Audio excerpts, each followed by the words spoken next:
तो बच्चों आज हम पढ़ने वाले हैं क्लास 8 का चैप्टर नंबर 1 रैशनल नंबर।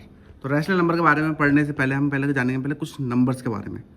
देखो, एक होता है हमारा नेचुरल नंबर जिसमें हमारा 1 से शुरू होता है और इन्फिनिटी तक जाता है। 1 2 3 4 5 6 जो भी है नंबर इन्फिनिटी तक, ठीक है। उसके बाद आता है हमारा होल नंबर, बोल दो पूर्ण संख्या, जिसमें हमारा 0 से शुरू होता है और इन्फिनिटी तक जाता है। 1 2 3 4 5 6 इन्फिनिटी तक, होल नंबर। फिर आता है हमारा एक कंपोजिट नंबर, भाज्य संख्या, जो किसी और से डिवाइड हो जाए। जैसे 4 2 से डिवाइड हो सकती है, 6 2 और 3 से हो सकती है, 8 2 और 4 से हो सकती है, ऐसे ही कंपोजिट नंबर। फिर आता है एक हमारा प्राइम नंबर, अभाज्य संख्या, जो किसी और से डिवाइड ना हो खुद के अलावा, ठीक है, या फिर एक के अलावा। तो देखो 2 3 5 7 ये किसी और से डिवाइड नहीं होगी, खुद के अलावा या फिर एक के अलावा। फिर एक होता है हमारा इवन नंबर, सम संख्या, जो 0 2 4 6 8, ठीक है, जिसके लास्ट में जो आ जाए या फिर शुरू की संख्या जो हो। जैसे कि शुरू में अगर एक डिजिट का नंबर है 0 2 4 6 8 तो वो हमारा सम संख्या। अगर डबल डिजिट की है तो उसके एंड में अगर 0 है, जैसे कि 10 12 14 16 18, लास्ट में अगर 0 2 4 6 8 है तो वो भी हमारी क्या है, सम संख्या। फिर एक आती है हमारी विषम संख्या, ऑड नंबर। ऑड नंबर होता है 1 3 5 7 9, 1 3 5 7 9। ये तो हो गया 1 डिजिट पे। 2 डिजिट के हैं तो 11 13 15 17 19 21, जिसके लास्ट में 1 3 5 7 आ जाए तो वो हो जाएंगे हमारे ऑड नंबर्स, विषम संख्या। फिर आता है हमारा एक इंटीजर्स, पूर्णांक। ये हमारा नंबर लाइंस पे होगा, ठीक है। एक तरफ पॉजिटिव होगा और एक तरफ होगा नेगेटिव। पॉजिटिव इंटीजर्स और नेगेटिव इंटीजर्स, धनात्मक पूर्णांक और ऋणात्मक पूर्णांक। आज जो हम पढ़ने वाले हैं वो पढ़ने वाले हैं हम रैशनल नंबर के बारे में, ठीक है। ये नंबर्स भी आपके में आएगा और ये नंबर्स अभी हम इसका चैप्टर है रैशनल नंबर। परिमेय संख्या, परिमेय संख्या को ध्यान रखना, इसको अपॉन के रूप में लिखते हैं, बट्टे के रूप में, ठीक है। 1/2 4/6 -2/3, ठीक है। वो होता है P/Q के रूप में हम दर्शाते हैं। ऊपर वाले को हम बोलते हैं P, नीचे वाले को हम बोलते हैं Q। लेकिन ध्यान रहे कि कभी भी Q 0 नहीं हो सकता। अगर नीचे 0 आ गया तो समझ लेना कि वो रैशनल नंबर आपका है ही नहीं, ठीक है। तो नीचे कभी भी 0 नहीं आ सकता।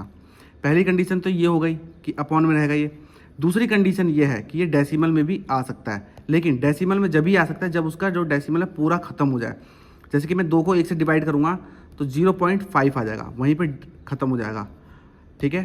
तो ये भी एक हमारा रैशनल नंबर है, परिमेय संख्या है। दूसरी कंडीशन ये होती है कि इसमें अगर डिवाइड नहीं हो पा रहा है, पूरी तरह से नहीं कट पा रहा है, तो नंबर्स क्या होने चाहिए, रिपीट होने चाहिए, बार बार रिपीट होने चाहिए।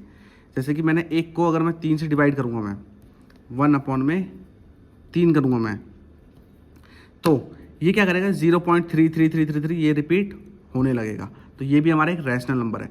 लेकिन जिसको हम अपॉन में नहीं लिख सकते, जिसको हम डेसिमल में नहीं लिख सकते, तो समझ लेना कि वो ये रैशनल नंबर है, वो रैशनल नंबर नहीं है। जैसे कि मान लो यहाँ पे मैं किसी को डिवाइड कर रहा हूँ तो 0.3 5 6 7 8 9 ऐसा करके कुछ नंबर चेंज हो रहे हैं, रिपीट नहीं हो रहे हैं, तो वो क्या है, इरेशनल नंबर है, अपरिमेय संख्या, वो रैशनल नंबर नहीं है, ठीक है।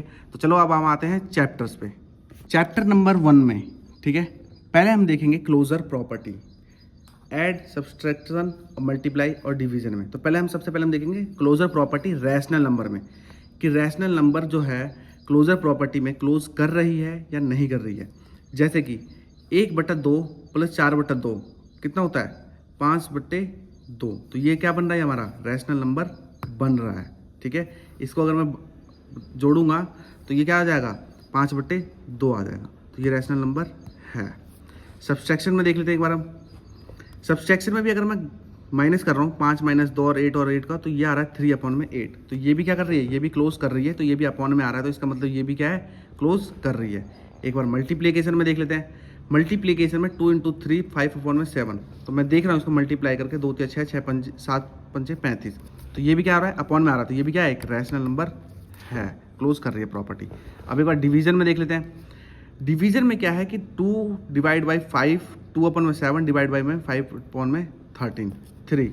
लेकिन ये देखो 6/35 क्लोज तो कर रही है ये, लेकिन इसमें कंडीशन है कि कभी भी अगर इसका बी, इसका नीचे वाला, इसको मैं ए अपॉन के बी के बारे में बता रहा हूँ मैं, ये ऊपर वाला ए है और नीचे वाला बी है, अगर बी कभी भी 0 हो गया तो समझ लेना वो नॉट क्लोज्ड है, वो रैशनल नंबर नहीं है। तो डिवीजन में हो भी सकती है और नहीं भी हो सकती है, ध्यान रखना इस चीज़ को, ठीक है।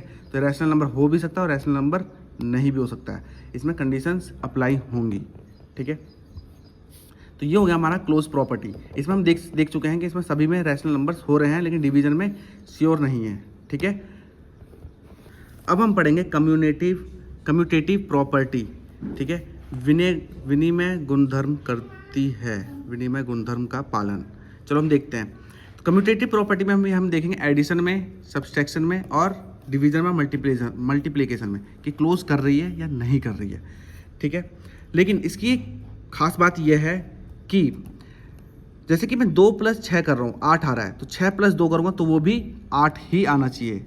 प्लस में आ रहा है तो प्लस में ही 8 होना चाहिए। तो देखो जैसे कि मैंने इसको जोड़ा 2 + 3 6/3, 2/3 + 6/3 इक्वल में 8/3 आया। फिर मैंने इसको पलट के करा 6/3 प्लस में 2/3, फिर भी आया 8/3। तो अगर मैं कहूँ कि a/b + c/d इक्वल में होता है c/d प्लस में a/b के, ठीक है। तो ये प्रॉपर्टी क्या हमारी क्लोज कर रही है, दोनों का आंसर क्या आ रहा है, सेम आ रहा है। तो एक बार डिवीजन सब्सट्रैक्शन में देख लेते हैं। सब्सट्रैक्शन में क्या है कि क्लोज नहीं करती है, ठीक है।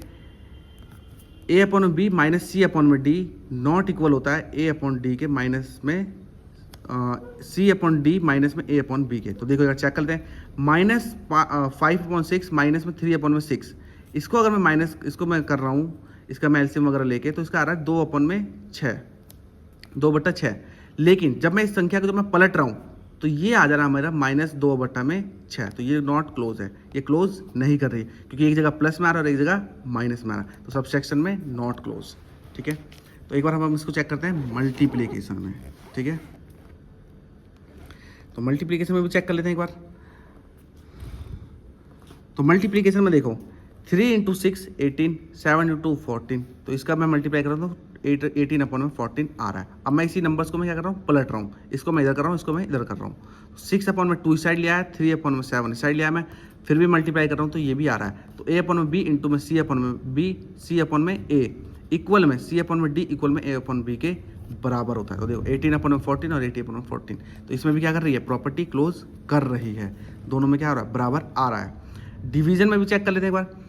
5/2 डिवाइड बाई 3/4, तो देखो क्या आ रहा है, इसका 5 चौक 20, ठीक है, ऐसा हो जाएगा। ये वाला क्या होगा, क्रॉस मल्टीप्लाई हो जाएगा, 5 चौक 20 और 2 × 6, ठीक है। अब एक बार इसको पलट के चेक कर लेते हैं, तो ये हो रहा है 6/20। तो ये प्रॉपर्टी क्लोज नहीं कर रही है। a/b divide by c/d not equal है c/d डिवाइड बाई a/b के। तो ये प्रॉपर्टी क्लोज नहीं कर रही है। यहाँ पे 20/6 आ रहा है, यहाँ पे 6/20 आ रहा है। तो ये प्रॉपर्टी क्लोज नहीं कर रही है। तो कम्युनिटी प्रॉपर्टी में हमारे एडिशन और मल्टीप्लिकेशन यही दोनों क्लोज करती है, जिसके आंसर सेम आते हैं पलटने के बाद भी। अब हम देखते हैं एसोसिएटिव प्रॉपर्टी। तो बच्चों देखो अब हम देखने वाले हैं एसोसिएटिव प्रॉपर्टी, संलग्न प्रॉपर्टी। इसमें देखना अब आप, इसमें हम देखेंगे एडिशन में, मल्टीप्लिकेशन में और सब्सट्रैक्शन में। इसमें देखो जब हम जो नंबर्स होते हैं उसका हम पेयर बना देते हैं, ठीक है, एसोसिएट कर देते हैं। जैसे कि 2/3, 4/3 प्लस में 6/3। फिर मैंने इस साइड में क्या करा, मैंने इसका पेयर बनाया था, अब इस साइड लिख के मैंने इन दोनों का पेयर बना दिया। पहले मैंने इन दोनों का बनाया था, अब मैंने इन दोनों का बना दिया। अब देखो दोनों का आंसर देख रहे हैं हम, 2/3 प्लस में 10/3, इनका एलसीएम वगैरह लेकर मैं देख रहा हूँ तो यहाँ पे आ रहा है 3/12, ठीक है। इसका भी देख रहा हूँ मैं, तो इसका भी कितना आ रहा है 12/3, इसका भी आ रहा है, इसका भी आ रहा है 12/3। तो एसोसिएटिव प्रॉपर्टी में एडिशन तो क्लोज कर रहा है। अब आगे देखते हैं सब्सट्रैक्शन में। सब्सट्रैक्शन में चेक करते हैं, देखो 3/7 माइनस में 4/7, इसका मैंने पेयर बनाया तो कितना है -8/7 आया, ठीक है। -8/7 इसका मैंने पूरा करा तो मैंने यहाँ पे आया -9/7। तो एक बार इसको पलट के भी चेक कर लेते हैं, ठीक है। पहले मैंने इन दोनों का करा था, अब मैं क्या कर रहा हूँ, मैं इन दोनों का कर रहा हूँ मैं, ठीक है। तो देखो इसका भी मैंने वही करा 3/7, इसका मैंने पूरा करा तो ये क्या हो रहा है, ये पूरा कट जा रहा है, ये क्या हो रहा है, ये कट जा रहा है। तो कटने के बाद क्या हो रहा है, ये 1 आ जा रहा है, इसका आंसर कुछ और आ रहा है, इसका आंसर कुछ और आ रहा है। तो ये प्रॉपर्टी क्लोज नहीं कर रही है, ठीक है। तो देखो हमें एसोसिएट करके चेक करना है, ठीक है। तो पहले हम इसका ब्रैकेट खोलेंगे, फिर हम इसका पहले ब्रैकेट खोलेंगे। तो ब्रैकेट खोलने के बाद जब हम इसका देख रहे हैं तो इसका आंसर कुछ और आ रहा है, इसका आंसर कुछ और आ रहा है। ठीक है, चलो अब हम देखते हैं मल्टीप्लिकेशन में। तो मल्टीप्लिकेशन में चेक कर रहे हैं तो 2 इंटू 4 इंटू 3, तो इसको जब हम पूरा खोल रहे हैं तो पूरा आ रहा है 24/30। ठीक है, इसका भी जब हम खोल रहे हैं तो इसका भी पूरा आ रहा है 24/30। तो ये भी प्रॉपर्टी क्या कर रही है, क्लोज कर रही है। मल्टीप्लाई में भी एसोसिएटिव प्रॉपर्टी हमारी चल रही है। अब डिवीजन में चेक कर लेते हैं। चलेगा, डिवीजन प्रॉपर्टी में भी चेक कर लेते हैं हम। तो देखो अब हम चेक करते हैं 1/2 डिवाइड बाई 2/1। ठीक है, डिवाइड में मान लो 1/3। एक तो ये ले लिया मैंने, इसको दोनों को एसोसिएट कर लिया। अब मैं क्या करता हूँ, 1/2 है डिवाइड, अब मैं इन दोनों को एसोसिएट कर लेता हूँ। तो देखो 2/1 डिवाइड बाई में 1/3। अब देखते हैं दोनों का आंसर देख लेते हैं। पहले ब्रैकेट खोलेंगे तो ये पहले क्रॉस मल्टीप्लाई होगा, 1/2 दूनी 4 डिवाइड बाई में 1/3। तो जो इसका आंसर आएगा 3/4। ठीक है, अब इसका देख लेते हैं हम, इसको भी देख लेते हैं। 2 3 6/1। ठीक है, डिवाइड बाई में आएगा 1/2। तो जो इसका आंसर आएगा 1 एकम 1 6 दूनी 12, 1/12। तो देखो LHS नॉट इक्वल है RHS के। ठीक है, तो क्या है, ये नॉट क्लोज है। डिविजिबल में भी एसोसिएटिव प्रॉपर्टी नॉट क्लोज्ड। ठीक है, नॉट क्लोज्ड है। ठीक है, ये देखो। ठीक है, आंसर इसके क्या आ रहे हैं, सेम नहीं आ रहे हैं। तो देखो अब हम करने वाले हैं डिस्ट्रीब्यूटिव ऑफ मल्टीप्लिकेशन। ठीक है, सब्सट्रैक्शन में और एडिशन में, दोनों में। तो इसका एक फॉर्मूला है कि ए जो होगा, ए मल्टीप्लाई करूंगा मैं बी प्लस सी से, तो ये इसके बराबर आएगा ए इंटू बी प्लस में ए इंटू सी के। माइनस में होगा तो ए ब्रैकेट में बी माइनस सी इक्वल में होगा ए इंटू बी और माइनस में ए इंटू सी। तो ये भी क्या है, एडिशन और सब्सट्रैक्शन इन दोनों में ही क्लोज करेगी। तो एक एग्जांपल लेके देख लेते हैं एक बार। जैसे कि मैं ले लेता हूँ, पहले देखते हैं ऐड वाला। ठीक है, तो पहले हम देखते हैं ऐड में। ठीक है, जैसे कि मैंने ले लिया 2, ठीक है, 3 + 5। अब देखो 2, ठीक है, इंटू 3 प्लस में, ठीक है,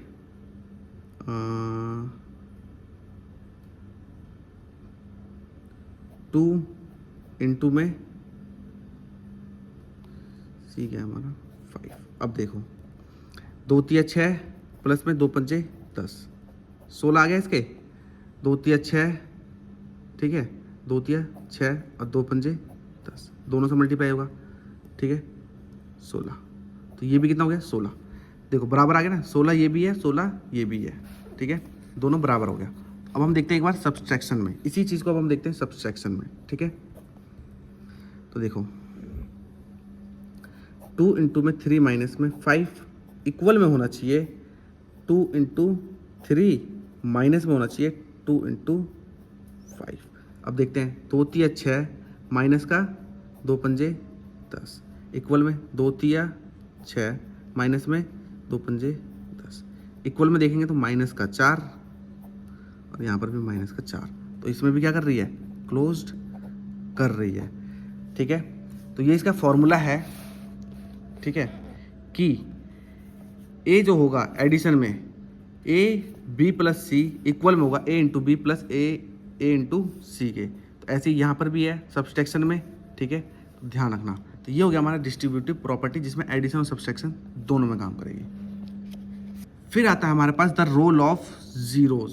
अब जीरो का हमें रोल बताना है। ठीक है, ध्यान देना, द रोल ऑफ जीरो, योगात्मक पहचान।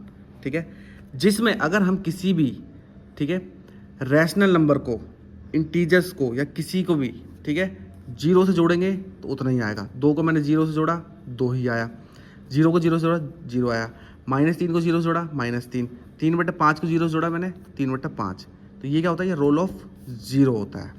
ठीक है, ये इसे कहते हैं हम additive identity. Role of zero को हम बोलते हैं एडिटिव आइडेंटिटी। अब देखो रोल ऑफ वन, एक का गुणात्मक का पहचान, ठीक है, ये होगा मल्टीप्लिकेटिव आइडेंटिटी, इसको हम बोलते हैं multiplicative identity, role of one, ठीक है। किसी भी संख्या को मैं अगर एक से गुना करूँगा, एक से गुना करूँगा तो वही संख्या आएगी। 5 को मैंने एक से गुना करा, एक आया। 0 को मैंने एक से गुना करा, 0 आ गया।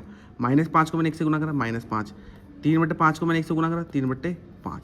तो इसे बोलते हैं मल्टीप्लिकेटिव आइडेंटिटी, ठीक है। इन्वर्स में ध्यान देना, इसको हम बोलते हैं रेसिप्रोकल भी बोलते हैं, ठीक है। कि देखो जहाँ पे p/q है मैं उसको -p/q में लिख सकता हूँ, रेसिप्रोकल की वजह से एडिटिव इन्वर्स कहते हैं इसे, ठीक है। जैसे कि मान लो अगर ये मेरा -2 है, 2 -2 भी हो सकता है, जैसे कि 2 है, यहाँ पर -2 इक्वल में क्या हो रहा है, 0 हो रहा है, तो 2 मैं -2 भी लिख सकता हूँ, ठीक है। एक तो इसका ये हो गया। दूसरा इसका ये होता है कि मान लो कि कोई भी नंबर्स, जैसे कि मान लो ये 4 है, माइनस में अगर अपोन में नीचे है तो इसका भी हम रेसिप्रोकल कर सकते हैं। तो रेसिप्रोकल करने के लिए इसका माइनस हटाना सबसे पहले ज़रूरी है। रेसिप्रोकल का मतलब यही है कि इसका माइनस क्या है, वो हटेगा। तो माइनस हटाने के लिए हम क्या करेंगे, नीचे और ऊपर -1 से मल्टीप्लाई कर देंगे। तो जब हम -1 से इसको मल्टीप्लाई करेंगे तो ये माइनस का 4 हो जाएगा और ये हो जाएगा प्लस का 3। तो इसे भी क्या कहते हैं हम, रेसिप्रोकल, ठीक है। तो जो प्लस में हम उसे माइनस में लिख सकते हैं और जो माइनस में उसको हम प्लस में लिख सकते हैं, रेसिप्रोकल की वजह से, ठीक है। जो हमारा p/q है तो उसको मैं -p/q के रूप में भी लिख सकता हूँ, ठीक है। और जो मान लो अगर नीचे अगर किसी के माइनस में है तो उसको अगर प्लस में करना है, उसको पहले सबसे पहले प्लस में करना जरूरी है। तो रेसिप्रोकल के थ्रू हम उसको प्लस में कर सकते हैं, ठीक है। अब एक आता है रेसिप्रोकल में मल्टीप्लिकेटिव इन्वर्स। मल्टीप्लिकेटिव इन्वर्स का मतलब ये है कि जैसे कि 8/21 है, जैसे यहाँ पे 0 हो रहा था, 2 -2 0, यहाँ पे क्या है कि इसको रेसिप्रोकल करने पर, प्लस को माइनस करने पर इसको क्या होगा, आंसर आएगा 1। जैसे 8/21 है, 21 बटा मैंने 8 कर दिया, तो कितना हो रहा है इसका आंसर 1। तो क्या हो रहा है, रेसिप्रोकल हो रहा है, रेसिप्रोकल हो रहा है मल्टीप्लिकेटिव इन्वर्स में, ठीक है, रेसिप्रोकल। तो इसे बोलते हैं हम मल्टीप्लिकेटिव इन्वर्स, रेसिप्रोकल, ठीक है।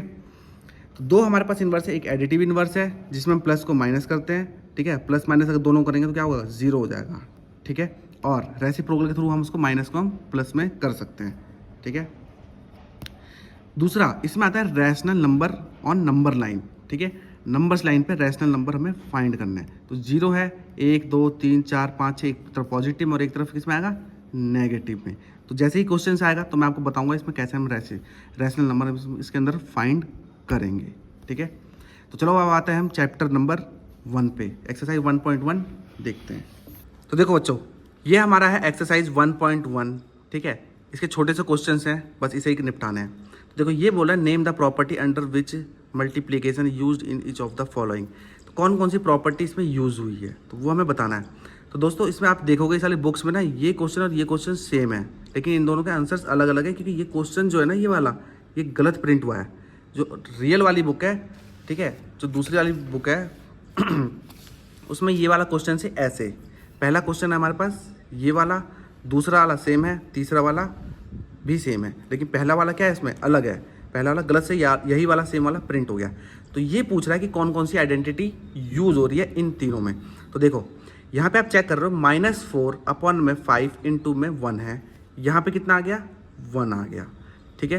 फिर 1 इंटू में -4/5 इंटू में आ गया -4/5। इसने 1 से मल्टीप्लाई करा तो भी उतना आया, और इसने फिर इधर से 1 से मल्टीप्लाई करा तो भी उतना आया। तो मैंने आपको बताया था रोल ऑफ 1 मल्टीप्लिकेटिव आइडेंटिटी की, 1 से मल्टीप्लाई करोगे तो आंसर सेम आएगा। तो ये जो है हमारा वो है हमारा मल्टीप्लिकेटिव आइडेंटिटी, ठीक है, क्योंकि ये 1 से मल्टीप्लाई करके सेम नंबर ला रहा है। अब देखो दूसरे क्वेश्चंस में देखो, -13/7 इंटू -2/7 इक्वल में -2/7 इंटू में -13/7।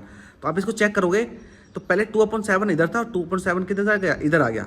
कम्यूटेटिव प्रॉपर्टी लग गई, क्योंकि इसने क्या करा, नंबर्स चेंज कर दिए, इधर उधर कर दिए। तो कम्यूटेटिव प्रॉपर्टी में नंबर्स क्या होते हैं, इधर उधर चेंज हो जाते हैं, ठीक है।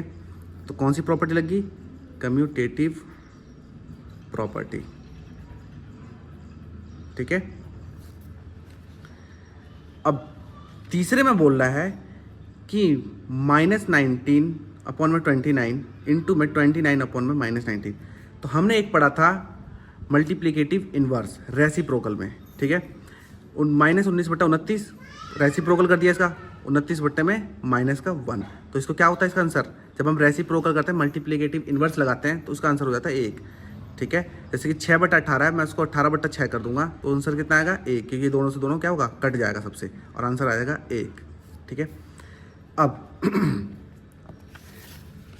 अब देखो, ये तो हमने बता दिया, ये क्वेश्चन गलत था, ये बता दिया, ये बता दिया।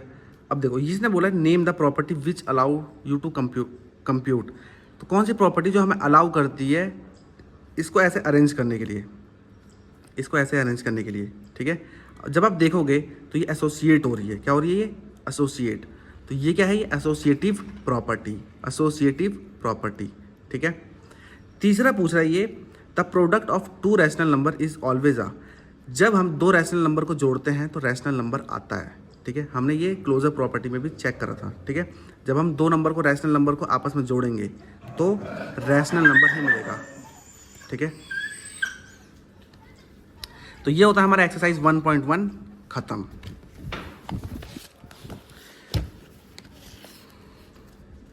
तो दोस्तों मुझे सब्सक्राइब करते रहो, शेयर करते रहो और सीखते रहो।